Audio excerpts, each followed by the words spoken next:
Is the motion seconded? I'll give the call to the member for Fowler. Thank you, Speaker. I second this bill presented by the member for Mayo. Both these bills relate to the issue of integrity and transparency.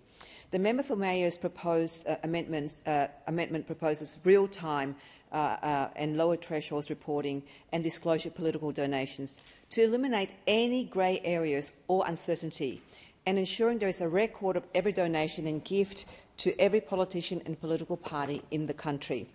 I know that a similar call was made to ban foreign donations and real-time donation disclosure in 2018, in which the Senate passed a bill to ban foreign donations of more than $100. However, both Labor and Liberals did not support the real-time donation disclosure or caps on anonymous donations.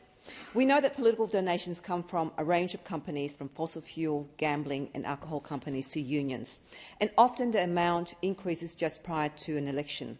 According to the AEC's 2021-2022 financial disclosure, more than 75% of political donations to the major parties came from just 10 individuals.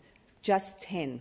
Is this just me, or does anyone else find this unbelievable that over 75% of the money for the last election came from just 10 individuals? So how much do these companies and individuals influence our government's policies and decision-making processes at the end of the day? When I ran as an independent candidate for the federal seat of Fowler in 2022, I had no one to call on to donate to my campaign, but I used my own funds, my personal funds, which we borrowed against our mortgage. We put our money where our mouth was. In addition, the community also donated, from an elderly pensioner for the amount of $100 to people who were giving me $25. I think the cut price cost of my campaign has been well documented.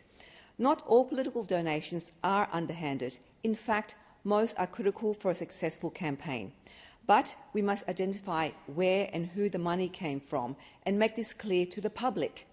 If we want to engage our communities in the political system, then we must enable transparency.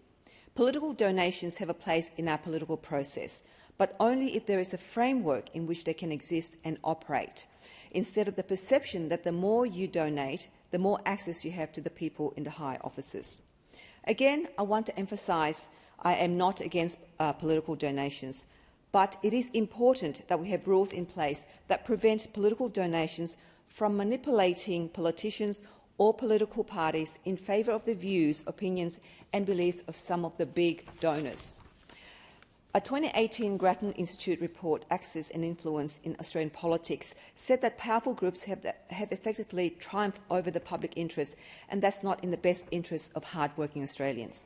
It's all up to us here in the House to ensure the future of our democracy is not tainted by industry or corporate heavyweights throwing money around in exchange for public policy that favours their cause.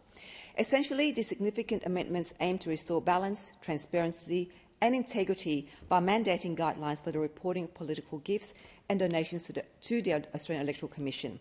The Australian public deserve honesty, and the member for May's amendments calls on the government to focus on building trust, restore integrity and transparency in the political donation process. Therefore, I commend the bill to the House.